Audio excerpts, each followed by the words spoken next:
Okay, today is Tuesday, May 15th, 2007, and this is the beginning of an oral history interview with World War II veteran Stan Rubin, which is being recorded in audio and video at the Sepulveda VA Ambulatory Care Center, which is a part of the VA Greater Los Angeles Healthcare System.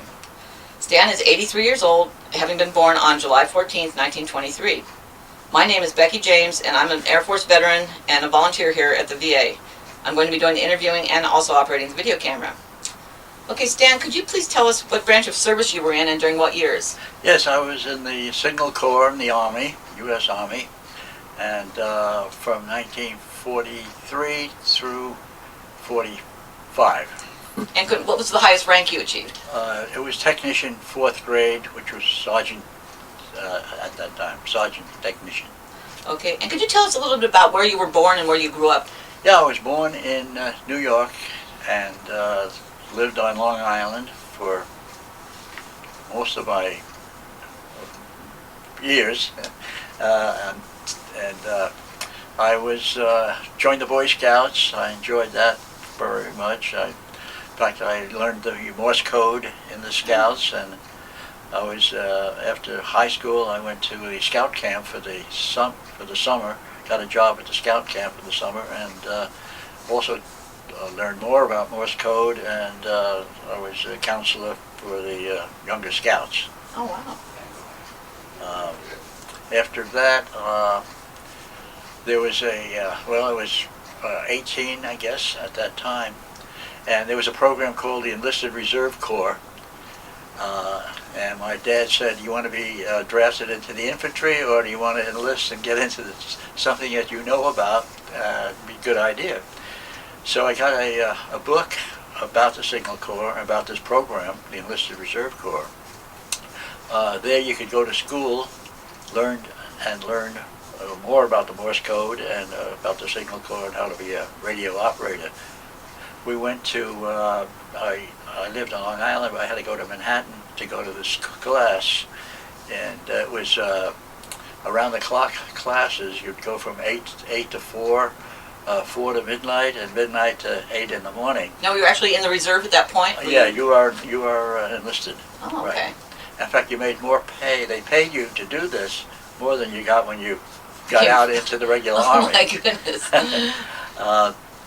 And so that's where I did the hours were pretty, you don't mind the morning and noon, but when you have to work study the code at midnight, right. And this was way downtown, and but it was interesting. I had to take a bus and the subway to right. Get down there. Now, had your dad been in World War I at all? No, he was not. He was his eyes weren't that good for that thing, and he was a teacher at that time. Oh, okay. And did you have any brothers or sisters? Yeah. I had one sister. Mm-hmm. Yes. Okay, and so you knew you were going to go in the service even before really the war hadn't started yet, though, right? Or had Pearl Harbor already happened? After Pearl Harbor, of course. Yeah. Yeah, after Pearl Harbor. Yeah, we haven't started D-Day or anything yet. Right, but when did you actually enlist in the reserve? 42, I believe. Okay. 1942. So it was after Pearl Harbor. Already. Yes, after Pearl Harbor. Do you remember where you were when you heard about Pearl Harbor, or what you were doing? Yes, I was home with our family eating breakfast, and we were listening to the radio, and all of a sudden we heard what was going on, and so we were devastated to hear what was going on, what happened at that time. Okay, and so how long did you go to the school for the Signal Corps, or for the service? That was for 3 months. Each time period, you went for a month, and then each month different. And where was this at? Was it at a regular college, or? It was in a school downtown L.A. Sorry, no, New York, downtown in New York City. It was sort of like a compressed training. Yes, yes. And by the time we finished, we were doing. I was doing 25 words a minute with a pencil and typewriter also. So it was pretty fast. But even though in the service you don't send more than 12 to 15 words a minute, to this day I cannot forget the code, and I can stand in the bank line and read the ads in code. And if I'm on a subway, I can read them. I just read it in code if I don't have anything else to read. And you never forget it. It's just that's amazing. in your mind. That's great. Okay, so what happened? When did they actually put you in the real service then? So that was in October of 43, I believe. Did they send you off to regular basic training, or did Oh they? yeah, that's right. After that, that's what happened. First we went to Fort Dix, New Jersey, and got basic training there. And I can never forget old Sergeant Leidig, who was one of those old-time Army men who was up and down the ranks. Right. Private to a sergeant to a sergeant, private again. But he was a tough guy, but good. And he used to say, different thing. You think you soldier, you blank. And all those guys that went to college, raise your hand. And now the other guys, high school, you see those guys, they went to college. And how about you guys that never went to school? Raise your hands.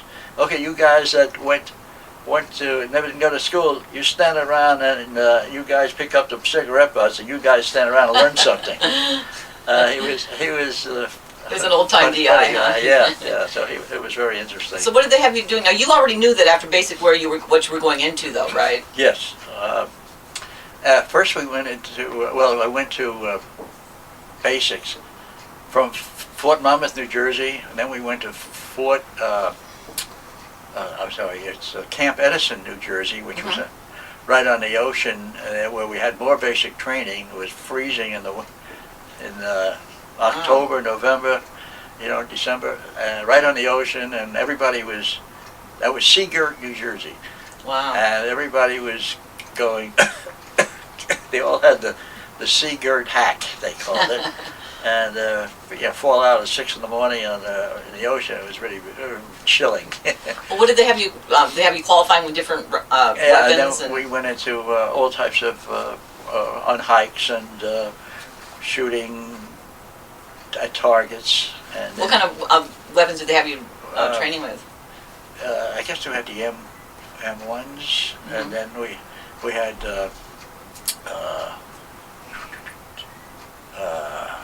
machine gun, right, and something else. I forgot what the other one was. So we shot right into the ocean. Oh wow! I can't think of the particular name now. It was a heavier gun, right? Little cannon. Was it pretty hard, all the physical? I mean, or did you? The normal training, Yeah. We all got through it. Okay. Jumping over the fences and right. crawling under the wires and so forth. That was the one good thing was we used to, after basic training. Oh, okay. So from Camp Edison, I had a phone home. Hey, Mom, we're shipping out. Okay, where are you going? Camp Wood, New Jersey. Oh my goodness. About 10 miles away, and then from Fort Monmouth to Camp Edison to Camp Wood and. In a circle, and I always wanted to get around, see the rest of the country, but that was okay until one day they said you're going overseas. But now they didn't. Now this was just basic training you were having. This wasn't any specialized Signal Corps training. This was just basic Army training. So. And then when we went to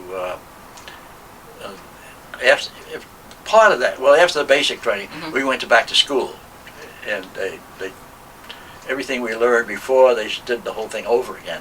But we got faster doing it, and with the pencil and the headsets and so forth. Now, did they actually put you in a unit before you went over, or did they do that later on? Actually, it was a different unit that they had planned for us under a different number and so forth. And we thought we were going to be going to overseas the other way. Not Japan, but they had like India or someplace like that. Oh, Burma? Burma, yeah, that's it. And that's where we all thought we were going to be going there. All of a sudden they said, your outfit's been changed, the number's been changed, you're now in Company C, 3103rd Signal Service Battalion. So, wow, what are we doing? And so we found out that we were going to be going to Europe. Did you have any preference, or would you have rather gone to the South Pacific, or you didn't really No, care? that would be fine. Europe sounded much better to us. Let's see. What did they? How did they transport you Oh, on the okay. Queen Mary, or sometimes they use the Yeah, we troop had ships? a big, beautiful cruise ship, the Mauritania, from the English ship Oh, an English one. Okay. that they converted to a troop ship. It was really interesting thing. It took 12 days to get from here to Liverpool, from New York Right. to Liverpool. I guess it took 12 days, and I was seasick for 12 days. Oh my goodness. We had most of us down in the hold, or they had a swimming pool that was turned into bunk beds. I was going to say, you didn't have your own stateroom, I take it. You had the 4 or 5 I had a tier hammock bunks. every night. Oh. You ran to try to get a hammock, and mine always seemed to be in the aisle where they'd walk into me all night long anyway. If you didn't get a hammock, you were slept on a table, or where Wow. we ate, the mess, and the whole thing was in the mess hall type of thing. Oh my goodness. Under the table or on the table, and we didn't change clothes for 12 days. So Oh my it didn't goodness. smell so good down there either. Oh my God. But What'd you do to pass the time besides be sick? I mean, Throw up. cards, do whatever. I wasn't into cards. A lot of that's what they did. A lot of gambling and so Uh-huh. forth. I got to go up aboard and get some fresh air. Right. That helped. And then the chow lines, of course, were long, and Wow. we had to eat the English mutton. Oh, that's right, English ship, yeah. That Tea stuff, instead of coffee. and apricot, stewed apricots, which I can't eat an apricot to this day. And most of the fellows said, you're always white. How come you're always looking white? They used to kid me about that. Was it a British military ship? British cruise ship. British. Oh, British but ship. it was manned by civilians and not by their military? Yeah, civilians. Now, when you went over there, did you go over in a just a regular, with a bunch of other ships, or did you just go by yourself? No, that was it. It was faster than the submarines. Yeah, so they didn't- So they right. went on their own, but it took them 12 days to get over there. It's amazing. Nowadays, it's a couple hours. Right. So that was an interesting part of my career. I remember Jimmy Cagney was on the ship. Oh my goodness. I never got to see him, but he was going over there I guess to perform for the troops, right. troops and so forth. But that was before even anything started. Well, on that ship, did they have anything, like if they said, like not really battle stations, but in case of fire, they always have the fire stuff worked out? Yeah, they would give you A little bit of training. I think I don't remember getting life jackets, but I guess we did. I don't remember. So you just basically just Which laid around hoping hoping to get there. A lot of the fellows played cards and so forth. But, Right. Did anybody go in there with you, that any friends of yours or anybody that you knew from before? Or? Not from school. Not from school. We got friendly Right, in basic training and so forth, and code school. right. So that's where we met some fellows. I'm still in touch with one fellow, Oh my goodness. and he was just 91 years old. Oh my, bless his heart. He lives in Florida, and he sounds good. He's a walker and so forth. But he was a little older than I was, and he still married the same Oh, lady, that's great. and we correspond. His wife was great on the computer, and we send messages back Oh, and that's- forth and speak to him. In fact, we visited him at one time in Florida, and they were out here, visited us. Oh, how great. Well, you'll be able to send him a copy of this DVD. So. Oh, I'd love to do that, yeah. Okay, so what happens now? You get to Liverpool, and then where do So we they... get to Liverpool, and I said, oh boy, it's cold and windy in here, but it's at night. We took a train all the way to the Midlands in England, called Dudley, England, near Birmingham, or Birmingham, I guess what they say. And the one thing that hit home as we were marching through the streets, cobblestone streets, and you look up and it says, F.W. Woolworth's 3 and 6 store. It used to be the 5 5 and and 10. 10. Oh, So my that goodness. it feels like we're home, you know. Right. And we got in there, we're saying, oh, you're going to sleep in tents in the mud, and it's always raining here and so forth. It's going to be a miserable time. And they take us to these lovely homes, and where they took all the people out of the homes in this town. I mean, not all, but and we had they had bunk beds in these billets, regular homes, and which was great. And fortunately for us, all the English men were gone, fighting somewhere else or Right. going to fight. And so all the girls were ours in town. All the guys got nice girls, and we went. We had time off on the weekend and go bicycle riding through the English countryside. Oh, that's nice. And we'd go to the girls' home, and of course we brought them the soap and the Hershey, Candy bars. thick Hershey bars that they had, and of course if you had silk stockings, you'd get anything you want. Now, were you anywhere near any of the bombings when London and stuff was getting bombed? Or? Just once, and there was only one time.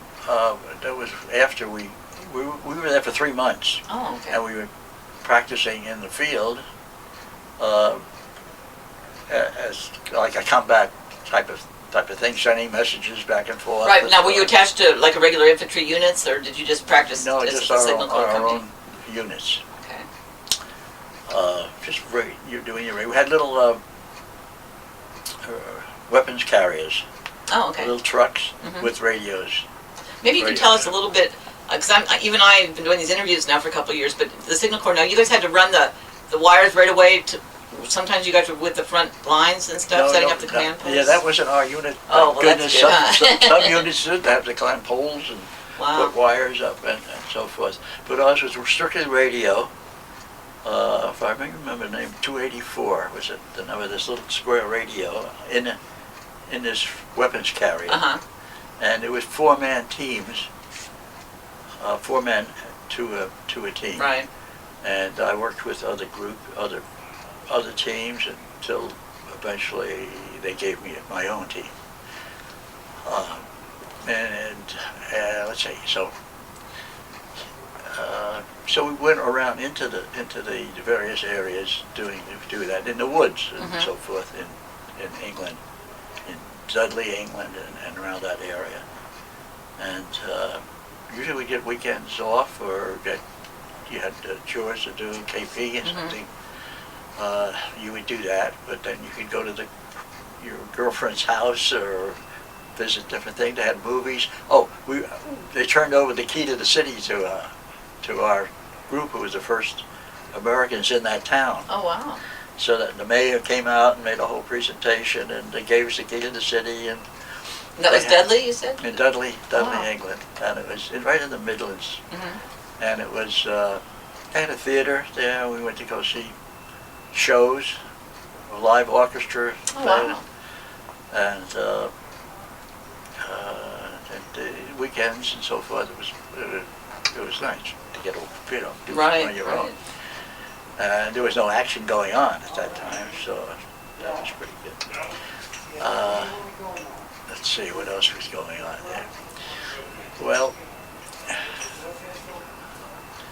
What time frame is this? This is about approximately when? Is it still 43 or is it 44 now? 40. It was 44. Okay. D-Day was June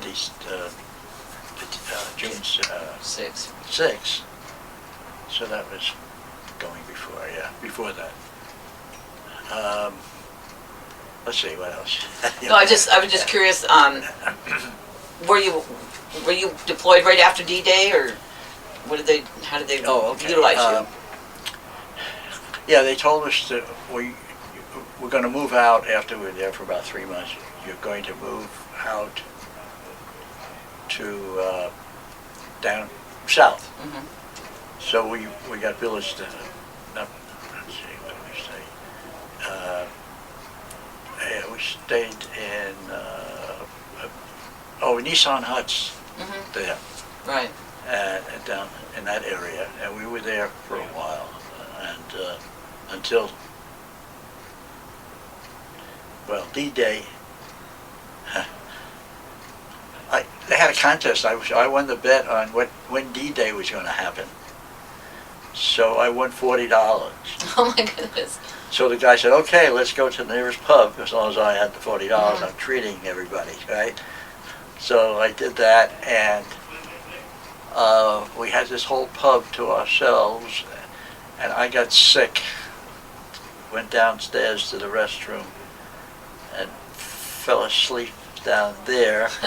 Meanwhile, they closed the pub. Oh, no. I didn't know, my buddies didn't think about me. I was down there the whole thing. I woke up, I thought I was blind because my goodness. it was dark, you know. So I felt my way up from the stairs up to the top and opened the door. Went out. The guy, I got back there. It was late. I missed bed check and everything. Oh my goodness. So the guy said, "Oh, that's okay. We covered for you, you know. But how come you didn't call us? We could have come back. You had the door open, you know." So that was very interesting. I never left that down. After that, we went down to the coast where near Southampton, and we were. All the units were together because the troops were down there already. So we had to practice the way they were sending, the actual army, right. Signal Corps, and groups and battalions and so forth. So we imitated their sending for about a week or so. And then they pulled all those troops out, and that's when this was near Southampton and Dover, where we were going to cross the channel, where they thought we were going to cross the channel. So we were sending these phony messages back and forth, deceptions where the Germans thought we were going to be invading from Dover to Calais, the shortest distance over the English Channel. And so they were building up troops over there, and we sent these messages, some that they could break, so we wanted to know that there's a lot of activity going on, and that's where the camouflage outfits came in and put up their rubber tanks and guns and. Yeah, a lot of people don't know that we did that. That was just amazing. I know, and we.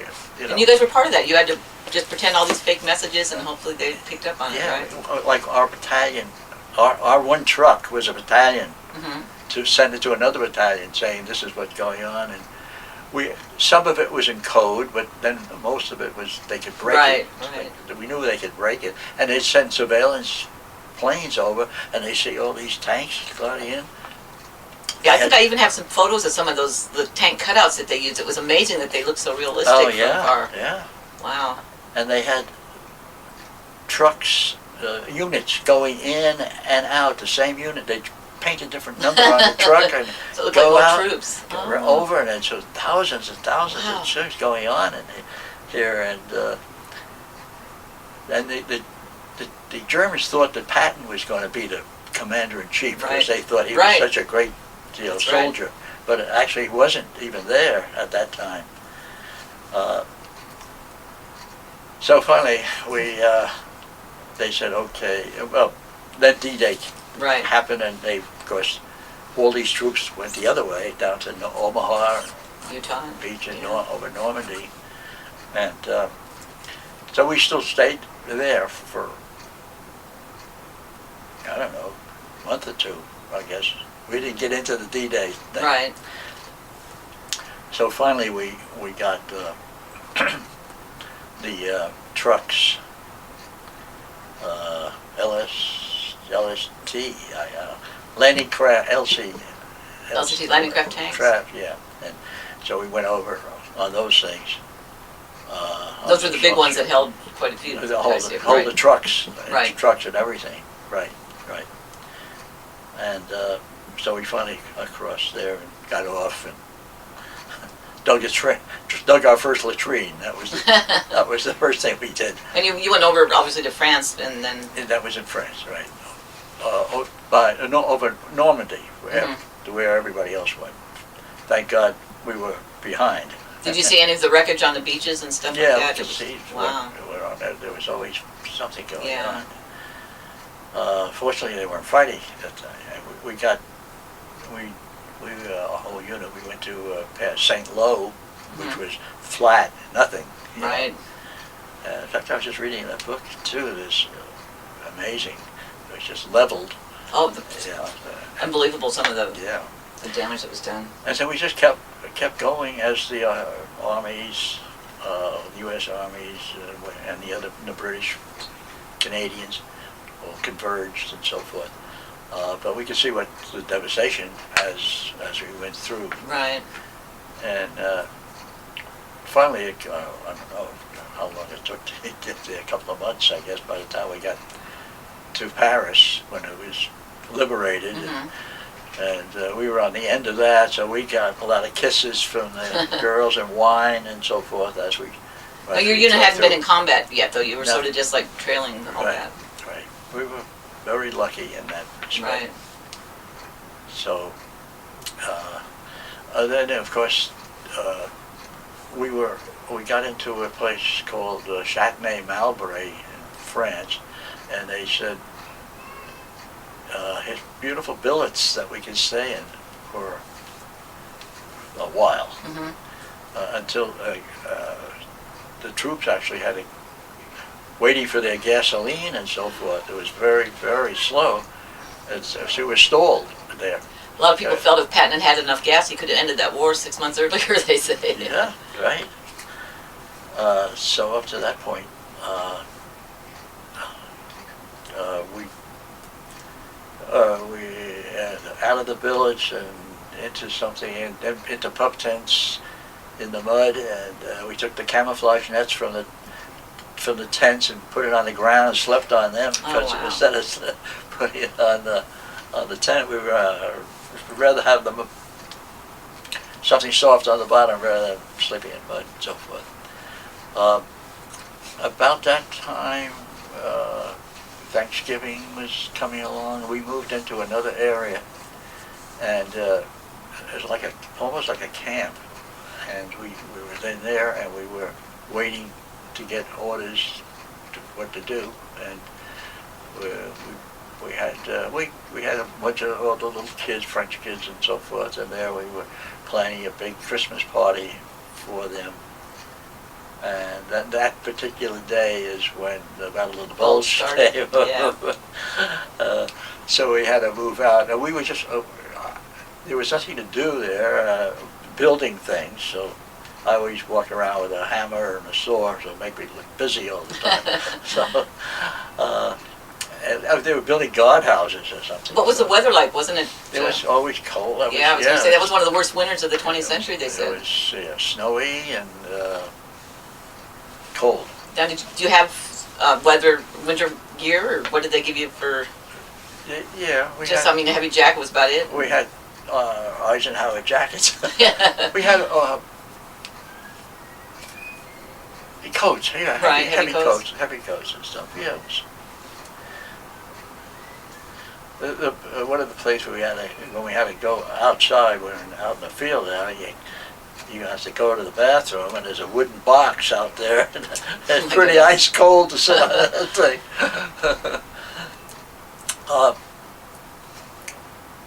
Let's see, where else? Well, the Battle of the Bulge started, so where did that change what you guys did? The Battle of the Bulge started, so first of all, they said, okay, you got to go out there and guide these tanks. so they could see me standing in the middle of the road telling the tank to go by. I'm sure they didn't even know I was there. But that's what we were doing, directing them. Okay. Over here, you go to. Meanwhile, they decide we got to pull them out because Patton's going to bring. It's down south in France, and they got to get them up to the Bulge. So they sent us down to the where he was. I can't remember, the southern part. So they took all the tanks are going out, and we're in there sending phony messages again, as if they were still there. Okay. So we're sending all these messages. They had some artillery they used once in a while to lob some stuff over, And we know the surveillance, they were up there surveilling. Right. So they really had throughout the whole war, your unit was one of the main ones that they used to help deceive the Germans then. Yeah, they had the camoufleurs, they call it camoufleurs, with all their equipment too. And I mean, I learned more about it from this guy's book than I, saw really. Right. Because it was. Well, you only saw your little corner wherever you were at. Yeah. And what do they call it? Midnight Charlie is coming over again tonight. And of course, you didn't know at the time what you were doing was so important, really. No, I mean, not just really. sending the fake messages. I mean, Yeah. it's amazing. We used to say, hey, somebody, you could be killed over here. And some of those guys were. Right. But, and that's what we did until Patton got. Did you ever get to see Patton go by? Because sometimes he.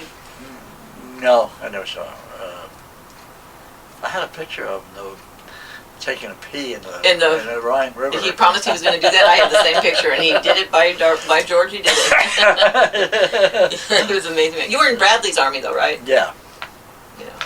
I never saw him either, but right. We had some good officers and some bad, and they were all, not volunteers, drafted, most of them. We had one lieutenant from Texas who was a young, 21 years old, and he was got out of the infantry. I mean, they kicked him out of the infantry into the Signal Corps. I mean, he was so bad in the infantry. How could they? So he was supposed to be teaching us about Signal Corps. It always ends up about sex. And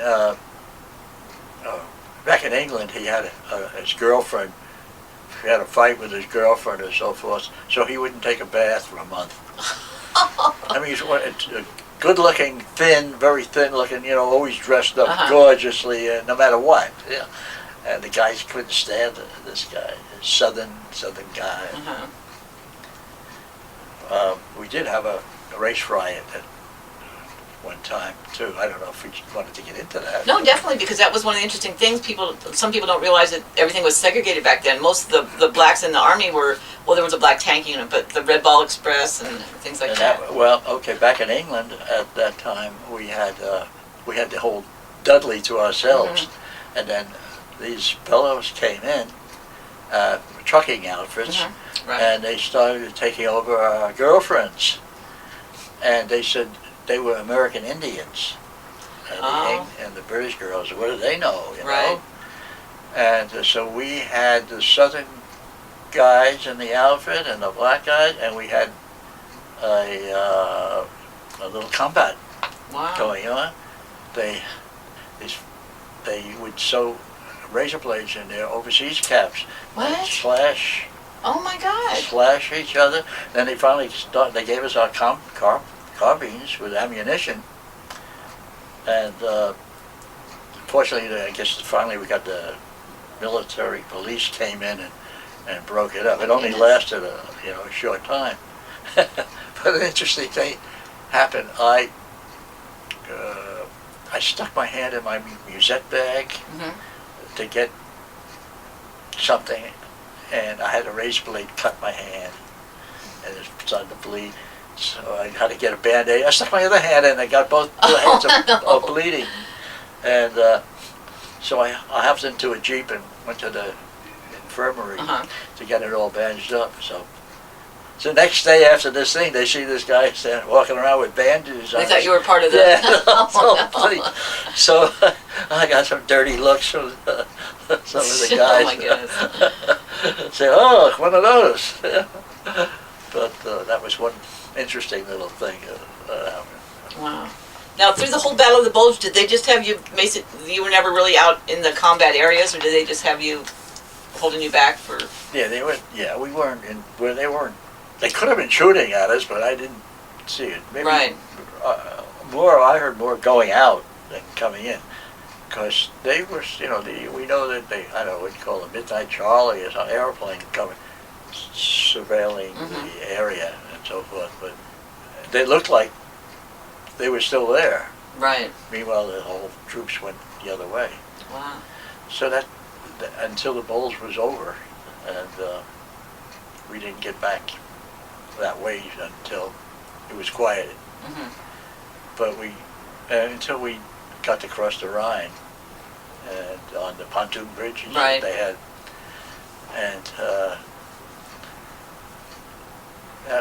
that was interesting. We went through different towns, and with I know the Belgian were there and so forth. We chatted with them and so forth. If people don't realize, Belgium was really just Germany just really tore that up.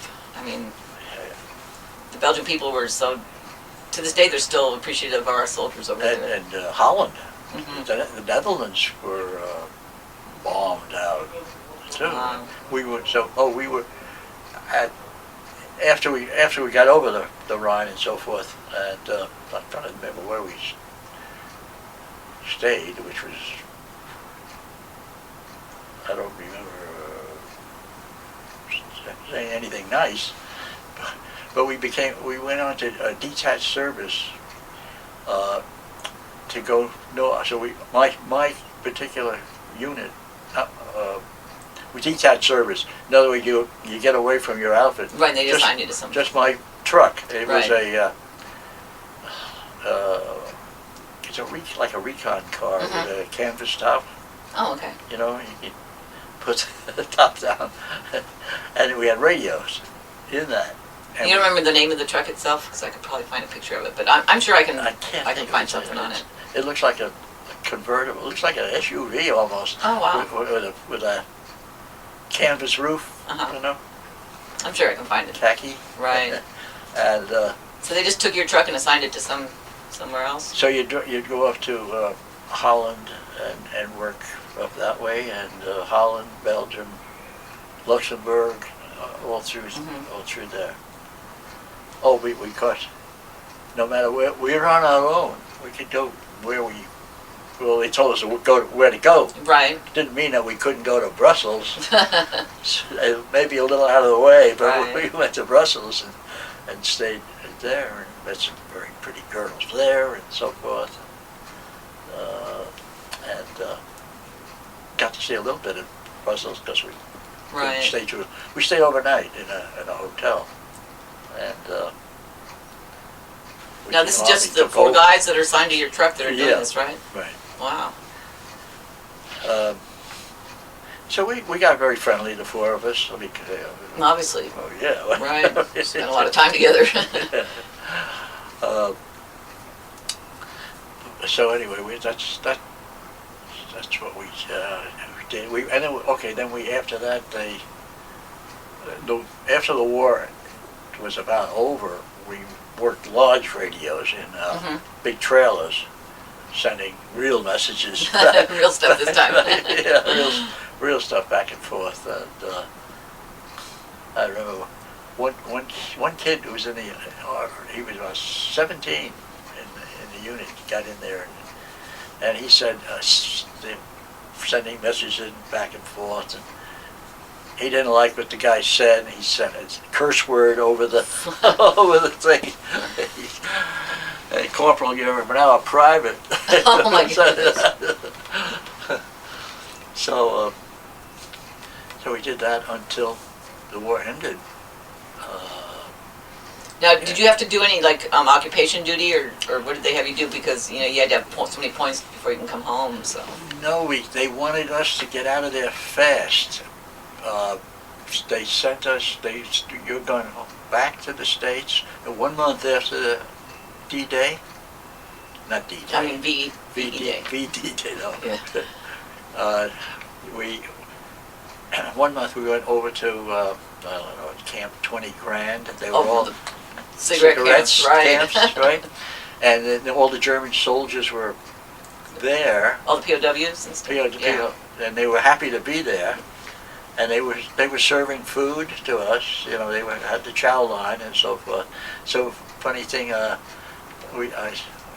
guys would ask him, he said, "You cream and sugar?" And I'll have cream and sugar in my coffee. You don't have to. We don't have to ask. He said, yeah, there's sugar and cream in the coffee. Okay, do you have a muffin that I can have? Yeah, there's sugar and cream in the coffee. That's all they could say. So we got a kick out of that. And they were very happy to be doing what they were doing after. Oh, I bet. But there was no hard feelings, particularly the war was over, so what can you do? Yeah, yeah. Now, did they anticipate you guys maybe going to the South Pacific? Oh, Is that that's why what they we were were hurting to going get you back home to home? train. That's what I thought, yeah. Yeah, we're going back to Fort, we left Camp Patrick Henry. How did you get back to the States? Back to the state. Oh, we got back on the Navy ships. Oh, okay. Small Navy ships. What they? Well, they had cutters, they had bigger ones. Small, yeah. And we had to fight to get a bunk bed there too. If a sailor was working, we could sleep in his bunk. Oh my goodness. Otherwise, I don't know what. But we had to run. Did you get back quicker this time, or was it not as quick? Yeah, it was quick. It was much quicker. I was only seasick half the time. Now, while you were overseas, were you able to stay in touch with your family? Were you able to write? We had the emails. Right. Remember? Yeah. And yeah, my folks sent packages, which you'd get, God, when I mean, I remember on that Christmas day we were supposed to get big, lovely meal. But like, fortunately, my parents sent me a salami, which came in handy, and then boxes of candy and so forth. Right. And some people sent little bottles of Listerine in it with actually scotch in it. Bottles. We did going through Germany. We picked up some souvenirs and so forth. I got a big Nazi banner, a couple of those, and some guns. Back in New York, they made you put solder in your guns, barrels. Yeah, make it inoperative. So I still have them. Wow. I don't know what to do with them, but I still have them. Put them on eBay. I was going to donate them to some kind of a museum. Yeah, we're starting one up here, so you never know. I have altimeter from Japanese Zero. Guys give me some things sometimes. So. Yeah. So that was amazing. Had you heard anything about how the war in the Pacific was going? I mean, because some of the guys said they never heard anything. It was going, yeah. Stars and Stripes would say something, but they didn't really know. Not too much, about it. But in 1 month we were on the ship back to Norfolk. So you guys didn't even really need the point system. You guys were important to the mission. They wanted to get us back here and start to train. They're going to start to send us a code school again, all over again after all this. You report to Fort, go there, you got a month's furlough. You report back to Fort Monmouth, New Jersey. And you're going to go to code school, and then all of a sudden it was August, and the VJ Day came along. So we celebrated that, and we were there for a couple of weeks. They said, we got to clear you out. The other guys are coming home. So they discharged us. That was it, huh? Yeah. Well, I bet you were glad when you. I mean, what did you hear about Hiroshima? I mean, what was the attitude? I mean, were people shocked? I mean, nobody even knew anything about the bomb, so. But it probably saved lives in the long run, though, really. Oh, yeah. There would have been thousands and thousands killed. I mean, look at like Iwo Jima, how many people we lost just on that. Definitely. Now, I didn't ask you if you had a girlfriend at the time or anything. Anybody, a sweetheart you were writing home, or did you just come home and... I got a Dear John letter. Oh.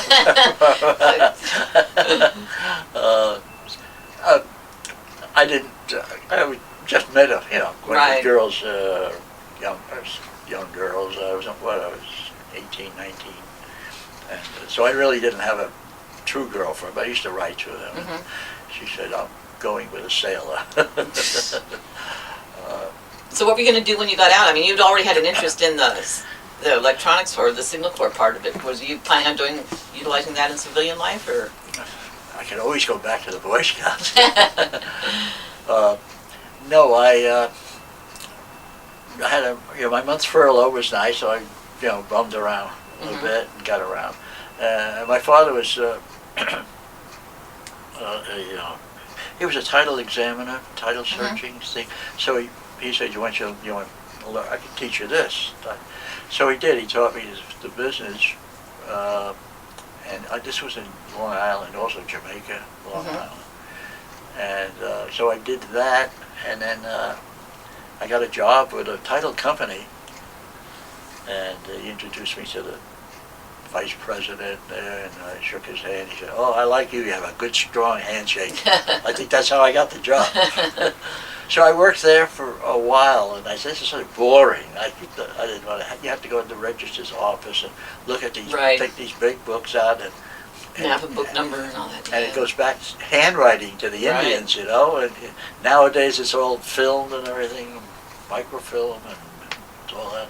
You have to go climb the ladder, take these books down, Wow. and copy the wills out all by hand and so forth. I don't think I'm gonna like this. I like to get into advertising. Mm. So I took a few different types of jobs. I was getting $50 a week for that title searching thing. It was pretty good. Yeah. And so I wanted to go into advertising. So I went to Gray Advertising Agency. It was a big agency in New York. Mm. And they are still big worldwide. Oh, wow. I think it's Gray Worldwide now, they call it, agency.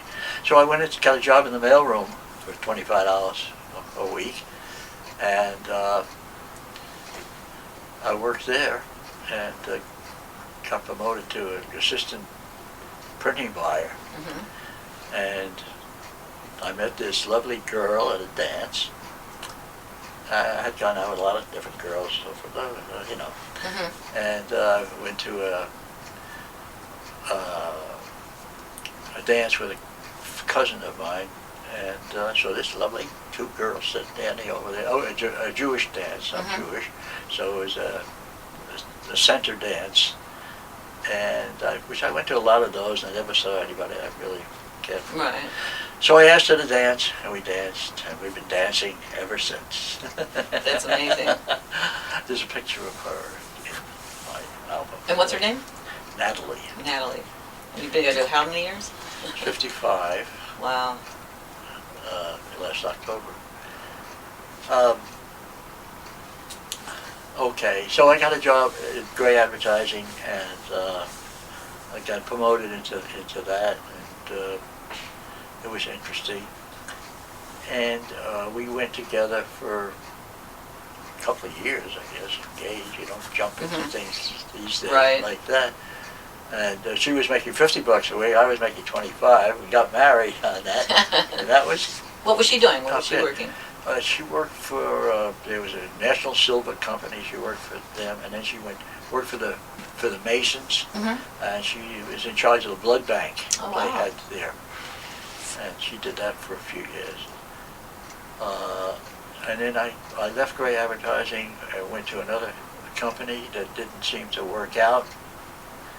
So I called home and said, "Guess what? I got fired." And she said, "You know what? So did I, the same day." Oh She my- worked for an advertising agency Oh, my goodness. too, and had a run-in with this woman that wanted to work after 5 o'clock. And she said, "No, I don't want to work after 5. I just got married and all that." So this was like almost July 4th, and I said, "Well, nobody's going to look for a job. I can't find a job now. Let's go out west." So I took my 41 Chevy, and both of us, I had a friend who went to Colorado, and he said, "Come on out, I want to start an advertising agency out here." Wow. So we said, "Oh, what the heck, okay." So we drove out to Denver, and I stopping along the way to see some of my old Army buddies. Oh, wow. And the car caught on fire in Omaha. Oh, no. on a day they had a big parade celebrating the 100th anniversary of the town. Everybody had beards and so forth. Oh, my goodness. So the only place was open was John Deere, the tractor Right. people, and I got my car into them, and they said, "It'll take a couple of days, but we can fix it for you." So it was interesting. But you know what? The main thing I forgot to tell you how we were married. There was a TV program called Bride and Groom, Uh-huh. and people that you write in a letter of why you wanted to be married on television, and Uh-huh. send a picture. you have and write a story of how you met and blah blah blah. Right. So my wife said, "Hey, why don't we do? Well, we were married. Why don't we write in for this?" I said, "Well, you got to be kidding! You know, this is one in a million." So she said, "Oh, it's okay. I'll write something up," and she wrote it. And my father was a teacher at one time, so he helped. We wrote this story on how we met and so forth. Well, a funny part was we didn't know that until I showed her pictures of my album.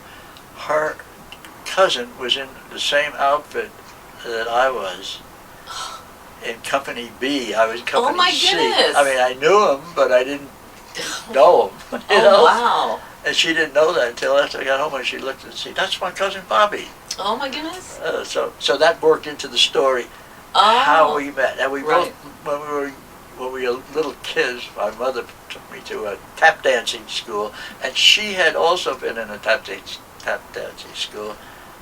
So it kind of worked out very well. So they called us to the program and said, "Yeah, you can come on, but being a Jewish religion, I don't think they let you get married on television." So we said, we never heard of that before. So my wife wrote to the Jewish Rabbinical Society and said, "We have nothing against that. You can get married anywhere you want." Oh, okay. So the bride and groom program, you could bring your whole family. So it was the audience, and 40 people could come, and they had the whole set of the hoopla they have, and they sat you down and interviewed you, and I looked like Boris Karloff, I think. I was so nervous. They talked to you first. She was very calm, did the whole thing, nothing to it. And so we got married on television, and we got they give us gifts of a sewing machine and luggage and television set, different washing machine, I think, something like that.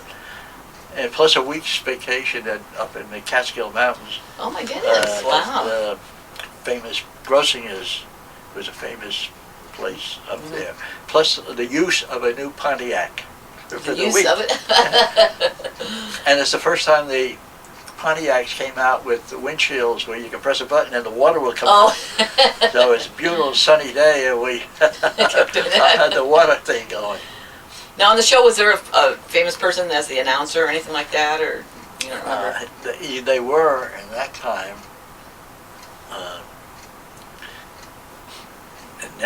Nelson, his name was Nelson. It was like Nelson, Reddy, and Matheson.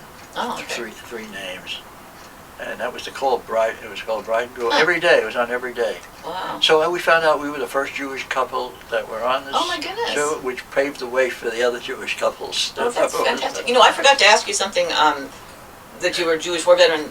They have their own oral history project that we'll be sending this to also, and they'd like us to ask how you kept your faith when you were overseas. Did they have any saviors? You just didn't worry about that over there? They had, no. Use of a chaplain or rabbi or anything? Oh yeah, they had chaplains and so forth. Or I don't remember going anywhere. Right. I think the only ones that actually got to attend any seders or anything were some of the guys on board ship. Sometimes they were able to do that.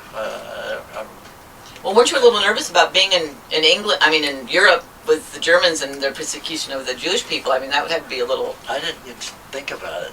No? At that time. You know, you're young, you're 19 years old. You know everything is going on, but I don't know, you didn't take... And you personally didn't have any of the guys, because sometimes some of the anti-Semitism was pretty bad, but you particularly didn't... I would say from some of the southern guys would be that way. Yeah. Or, you could tell. Huh. But funny, in my team, I had 2 Jewish fellows were with me. So there was 4 of us all together. So 3 of us were Jewish. Wow. It was interesting, yeah. Yeah. Okay, we have to change the disc right now, and then we can. Okay. Okay, so you're on that show. Now we have you after your car broke down, and then you finally made it to Denver. And what happened then? Oh, we stayed with our friends for about a week, and then we said, well, let's get a motel and stay and look around. So, seeing that we both lost jobs, we had to go look for a job so we could get unemployment insurance. Mm-hmm. So I went to half-heartedly look around, and I went to Samsonite Luggage, Mm-hmm.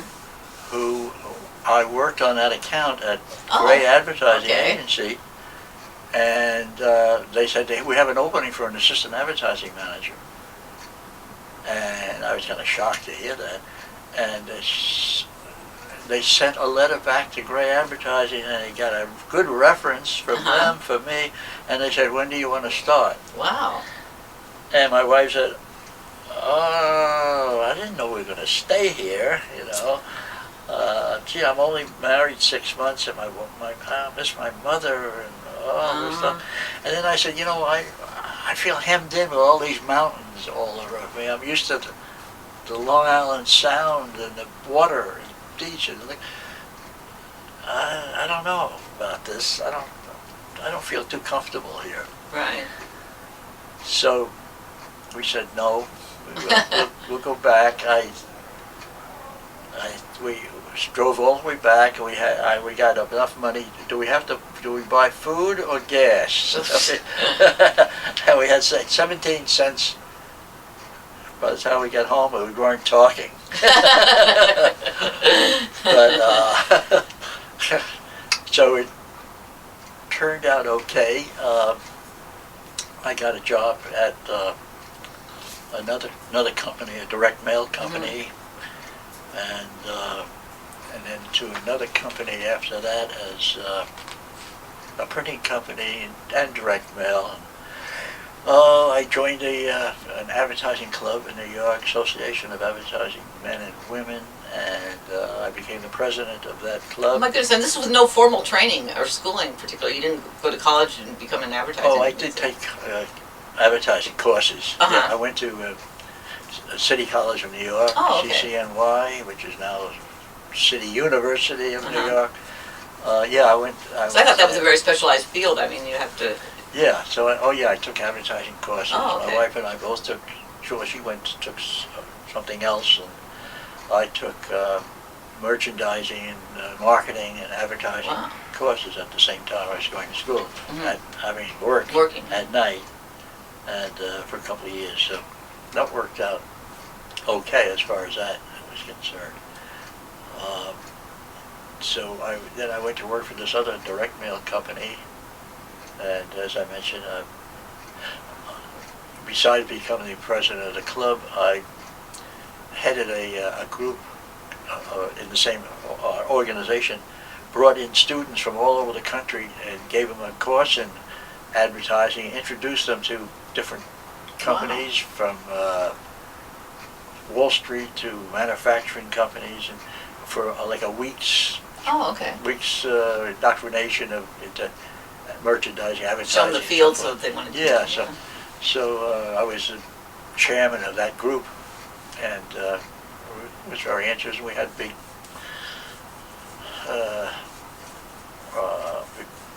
luncheons and so forth, and well-known speakers. Oh, wow.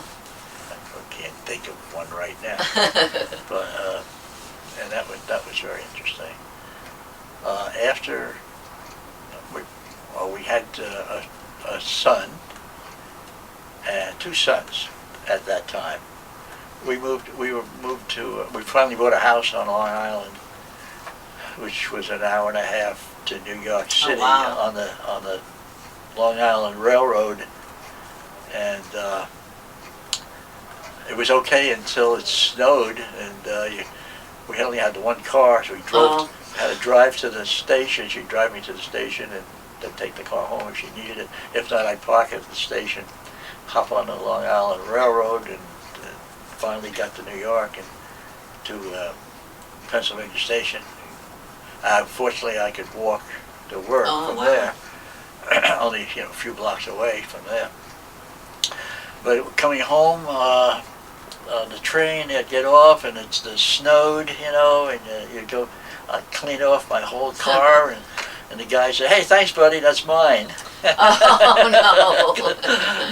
And you get so far to where you lived, and in this area, you as far as the snow would take you. I mean, you know, you Wow. stall and that's it. I walk the rest of the way. I'm frozen for. Well, that's a long day having to commute that far. It must have been really hard. Yeah, it was. Except I didn't get there because it was too crowded. They had a bar car on that Long Island Railroad. It was so crowded you couldn't even get near it. But I was like frozen by the time I got home. And then you shovel out your driveway, and then the truck would come and clean the street and push it all back in front of the driveway again. My car was out there for at least 3 days before I could even go find it. But that's why we came.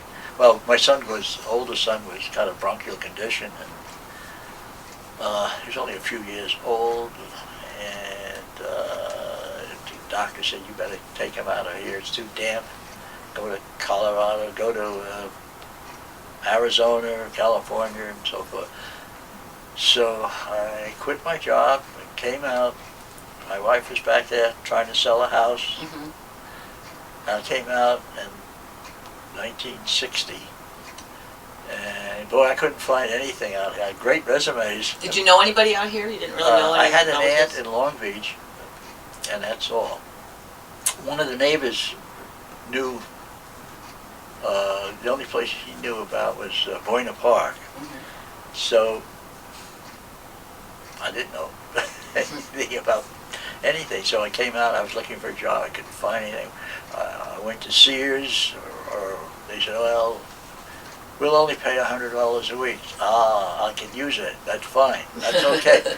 "No, you're overqualified." You know? And I had an offer for a job in Nevada, in Las Vegas, and they flew me up to take an interview and so forth. And I had 1 nickel to my name. I Oh, put my it in the goodness. slot machine. I didn't get anything. But then they said, "Oh, call you." We had moving men coming out, going to move the stuff out from Long Island here. But at that time, my wife said, "I'm not staying here anymore. I'm here a month alone. The basement is flooded. They got a boat going through the streets here. It's a hurricane." So she said, "I'm coming out." So I had an apartment. I took an apartment down in Hollywood, and trying to find something. Yeah, I went to work at the Broadway department store. "Oh, you're an advertiser, you can sell stationery." You know? So I said, "Gee, I'm hungry. Can you put me in the candy department?" So they decided, my wife said, "I can't sell it. Put it in somebody's hands and see if they can sell it." Of course, we lost money on that. Right. So we finally came out, I picked her up at the airport. I said, "Oh, California's fantastic. It's beautiful." It rained like cats and dogs Oh, when my I went God. to the airport, pick her up, and with the 2 kids, and she's carrying one of them, and then some gentleman said, "I'll help you off the Oh. plane." And my other little son said, giving it to me, he said, "Where's my other daddy?" So that was very interesting. So I said, "Here's your daddy right here. Thank you." So we stayed at a motel in Hollywood. Next morning we had this I bought this 41 Chevy from my aunt there, a red one, for $100. And we got on the freeway, and just as we're getting on the freeway, a truck hit us in the back, pushed in the back. My youngest son hit his head, cracked the windshield. Oh my goodness. Spent the day at the cop came, Mm-hmm. and he said, "Where's your driver's license?" So I said, "Well, I've just been out here a month." "Well, you should have a California license, you know." So I had to wire the trunk together and we spent the day at the hospital getting x-rays and so forth. Drove out to Buena Park because this friend knew Buena Park. So I said, it looks like a nice community. Well, yeah. So my wife said, we had a nice 4-level house in New York, Long Island, and this is what you brought is a one little tiny house here. And I said, I rented it. Don't worry, it's okay. But there's silverfish running around and everything is dirty. Meanwhile, the moving van, the people in Vegas said, tell them to come to Vegas, so you can. Then they called me tomorrow, so I called tomorrow. I said, well, we got somebody else, got a lady that's going to take the job. Okay. So we're waiting for the moving van to come, so we had to go rent a bed and so forth. And that time it was Christmas time, and we were without money and so forth. So the kids got some stuff at Thrifty Drug and a couple of dolls, 2 boys. So let's see, what else? We were there. I finally found a job at, first of all, City of Hope said, had an opening, but they said, congratulations, you came in second. So I got a job at a discount nursery store and as assistant advertising manager. I was not used to flowers and plants as far as that. Yes. So I had to study the Western. It helps to know your product, right? The Western agricultural book in there, Western something garden book. And he said, you're going to work with the advertising manager. We're going to fire him. You're going to get his job. I didn't like the idea. He's going to teach me. But I stayed there for a while until I put him out of business. And got a job in Hollywood at a advertising agency as an account executive for retail accounts, which I really never worked on retail accounts, but it worked out okay. We had big stores and so forth, like a White Front. Remember that? Yep, I sure do. CMA was Consumers Mart of America, and various Leonard's, TV and so forth, different retail accounts, and we would lay out the thing and draw and so forth. And I'd visit the accounts, and when I had to go up to Oxnard, so forth. So that worked out okay, and then one of the companies said, we need an advertising manager, you'd be interested in handling this account. So I said, yeah. So I took the job as an advertising manager for this company, CMA, which is Consumers Mart of America, and they were in Anaheim and 5 different places, Phoenix and so forth. And I had to go to the various stores and get their ads and put them together and so forth. So I had a terrible advertising, the president of this company. Big, fat guy with smoking of cigarettes, cigars, you know. Every second word was curse word out of his mouth, you know. The vice, you know, he'd have executives in there, and he'd talk to them the same way and everything. I said, do you have to say that word every time you talk? You open your mouth. He said, oh, okay. Next week it'll be kind to Stanley month. A week. Finally, he got fired. Did you work there a long time then? Until I put him out of business.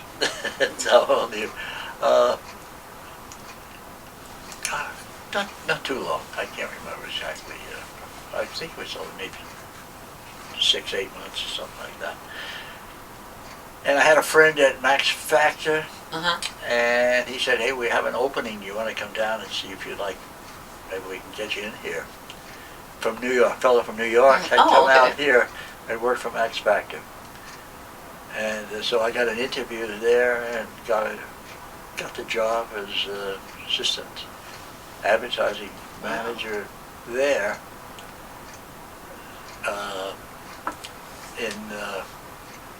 Which was great, good job, nice job in Hollywood, and they finally put their own building up, Max Factor building, and we were waiting for that to get done and so forth, and that was very good because we was in the international department.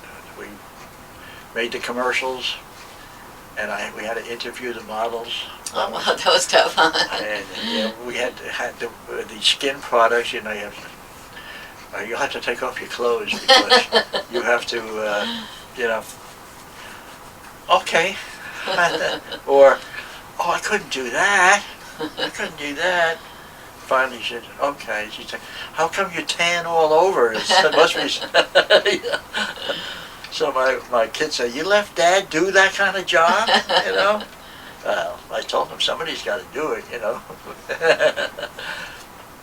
So that worked. I worked for them for 6 years, and we had another baby, a girl, and finally moved from.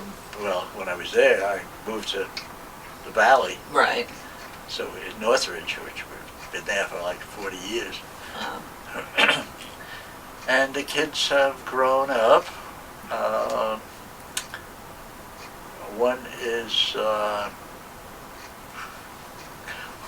One's always been a musician. He went to Humboldt, became a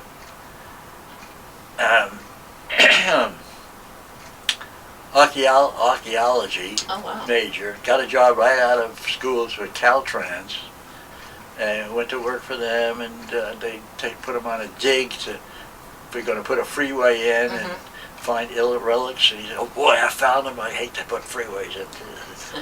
But he stayed with them, but music is his life, and he's still been a music. Now he plays the guitar, and he writes music, and he's sings, and he does he's a sound engineer. Oh wow. So he's doing okay. Looks like the same hippie he was. He's got a beard and he's got long hair. Till this day. Single. Been with a lot of women that can't find the right one. And how old is he now? He's 50 something. 52. The other is his name is Paul, P-A-U-L-L. Get stuck with that one all through school. And Lee is a cartoonist. If you get the Daily News, he's in every day you can see his cartoon. It's called Rubes, R-U-B-E-S. Yes. By Lee, L-E-I-G-H. Oh my goodness. Yeah, he's the syndicated cartoonist. Wow. Always from kindergarten on. And my daughter's a veterinarian. Oh my goodness. And she's up in Sacramento, Orangeville. So 3 kids are doing okay. That's good. I forgot to mention that after Max Factor, I was there 6 years. They were selling Max Factor to Revlon at the time. Right. Mr. Factor would be turning over in his grave because there was competition all the time. Right. But they took it over, and then I forgot, some big other company owns it now, and they're still in business. They were very big in Japan at the time. Still are, I guess, pretty big. So I was there for 6 years. So I opened up my own printing company. Oh, really? With Max Factor as my first account. Oh, okay. So that kind of worked out well. I took an office across the street and brokered the printing, and then they called me back to help them with the commercials, the freelance basis. I made more money doing that than I bet. when I'm working there. So I looked around for a place and got this place in Panorama City. So I opened up a print shop there, and for 25 years I had that The print shop. Oh, doing signs and flyers and just anything, any business needs, basically? All types of printing. Wow. And we opened up another one in Northridge. My wife ran that one. Oh, wow. All three kids. My daughter worked at the counter, and both sons went going to school and after school. Oh, well, that's They good. would. They can always run a press. And my oldest son, when he was running out of money, he said, "I'm going to go hitchhike across the country." You go, okay. If that's what you want to do. So he did, and he ran out of money. He'd get a job in a print shop. Wow. Work for a couple of months and then keep going. So Right. I said, well, I'm gonna sell the shop. Do you want to buy it? No way. I don't have to do it. It has nothing to do with this. So they all had their own Right. careers. And so that was interesting. So even when I sold it, I went to work for the guy I sold it to for it was supposed to be for 5 years. I stayed 6 years, and I didn't like what he was doing, and so I took my accounts that I had, and I'm still working. Oh, really? Yeah, I'm still with a printing company called the Printing Connection, across the street from the hotel. Airtel. Oh, okay, Plaza yeah, Hotel, yeah. right there. So yeah, I still handle the accounts. Oh, I'll have to talk to you later about. I'm trying to get the VA to pay for a sign. I want to sign for the history project. So. Now, just briefly, do you have any grandchildren? Yes, we have. The one son that's married, Lee, who's the cartoonist, has 3 boys. Oh, okay. The oldest is going to college. He's just 20. He's going to college, and he's working for Verizon up in Santa Maria. My son, he lives in Napomo, which is between Santa Maria and San Luis Obispo. Oh, okay. And so this son he's only 20, and he's like the top salesman in Wow. Verizon store. They just sent him on a trip up north, all expenses paid. Wow, So forth. that's great. And so he's doing well, a handsome looking kid, and he still lives at home. And the Lee still is in his son, both their sons. Lee is married to Teresa, and she's a teacher. And Ryan is the next grandchild, and he's a great pianist. Oh, wow. He can teach piano, but skateboarding is his life right now. I know, I have a 20-year-old son that's the same way. Skateboarding, that's all we hear is skateboarding. Finally, he's working, and he was just 18. No, maybe he's 17, 18, I think. And Andrew, the little one, is 12, who's a computer genius, of course, right? He makes his own movies and Wow. so forth, and I'll have to critique this one when I get done with it. he's going to be in a play. Wow. He's very talented, very good, very sharp kid. These kids of today, they all know the computers. They sure do. So my daughter Jill is up, and she went to, couldn't get in. This was going back a ways. Couldn't get into any these universities. They weren't hiring girls, women at the time. And so she ended up. She went and became a assistant. What do you call it? Technician. She went to San Luis Obispo and Cal Poly, and first Pierce, 2 years at Pierce, then 2 years in San Luis Obispo. Couldn't get into things. She took a job. She went to the British West Indies. Ross University had a school for veterinarians there. She was there a couple of months, and Hurricane Hugo came, and that was that. And we didn't hear from her for about 3 days. We were very worried about what happened there, and she was devastated. Had to go through the sugar fields to get out of there. And give the pilot a blanket, a quilt or something, to take her on a little puddle jumper over to Puerto Rico. Puerto Rico, she was there a couple of nights, and it was no planes going out and so forth, nothing to eat. So we were told the Red Cross, and we haven't heard any word about it. Oh my goodness. Finally got home.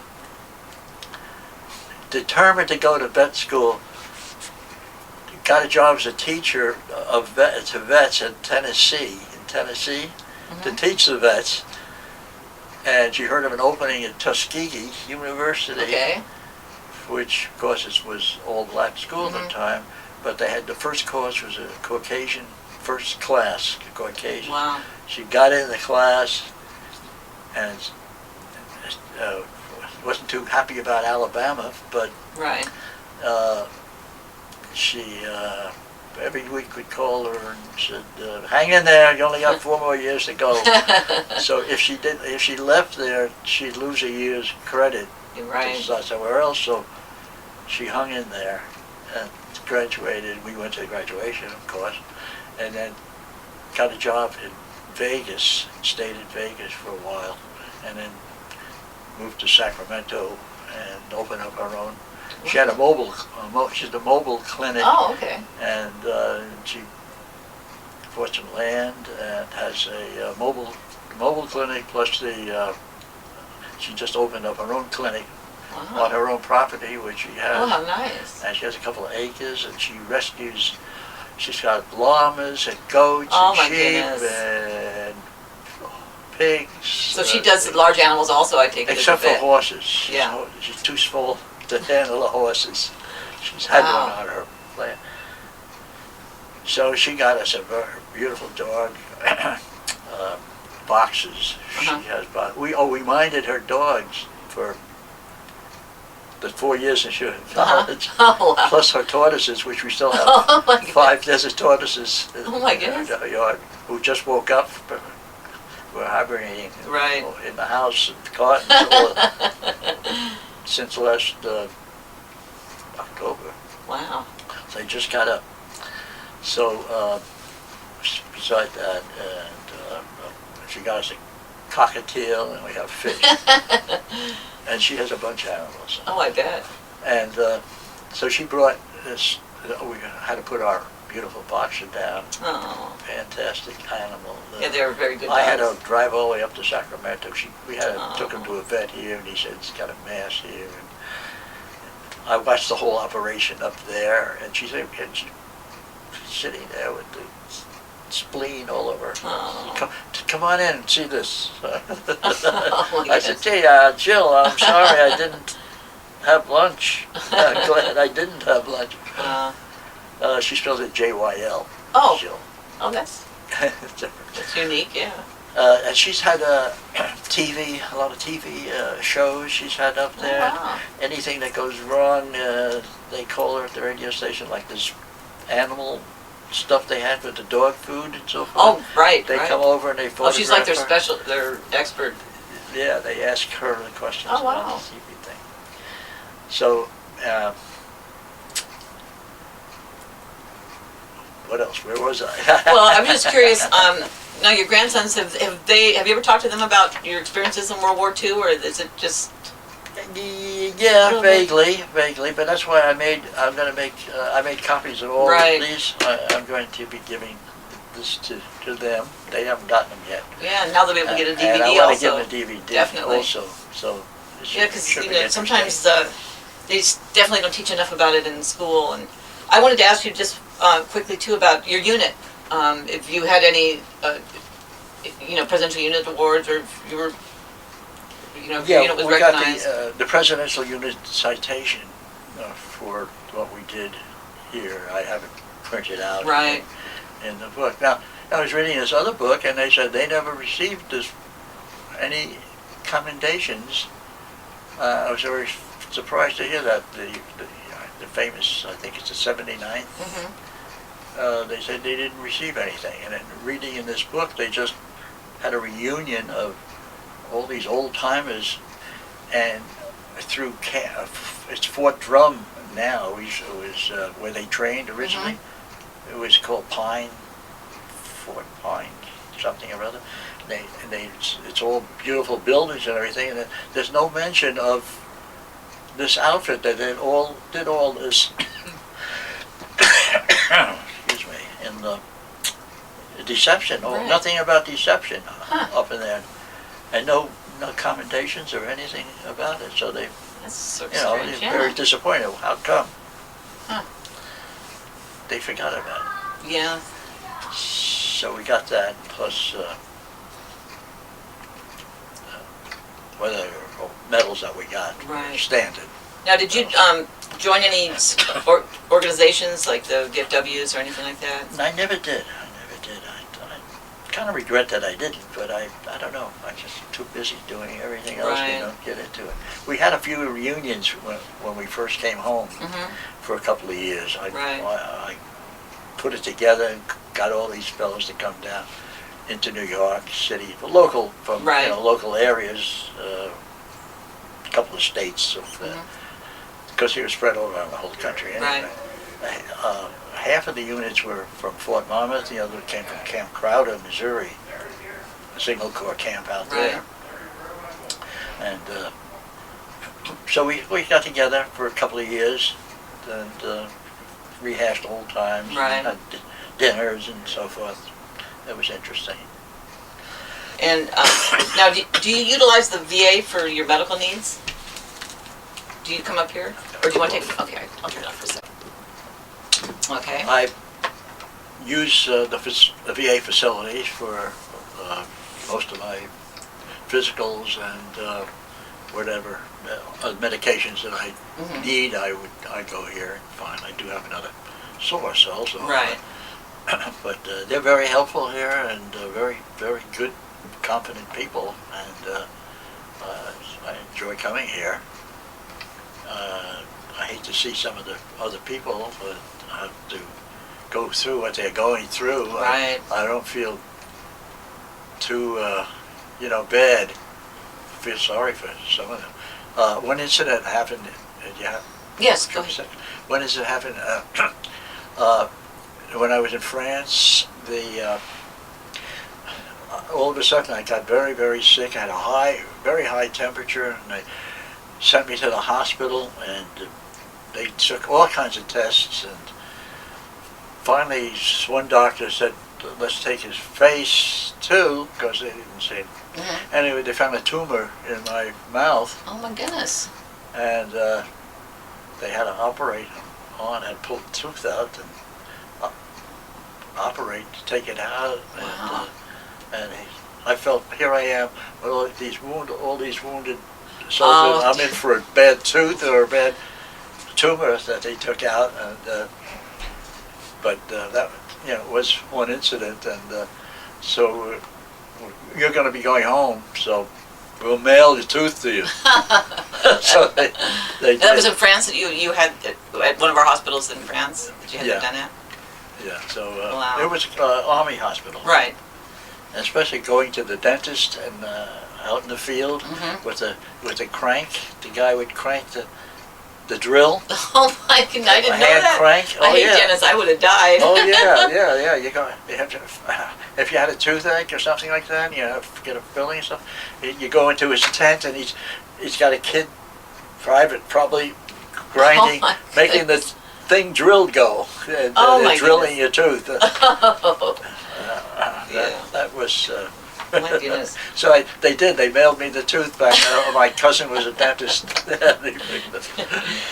Well, it sounds like you had quite an experience. I mean, you were able to settle here fine in California and raise your family, and that's great that you've got them close to you at least. So I'd like to thank you for sharing your memories with us. Thank you very much. It's been a pleasure. Okay, great. Thank you.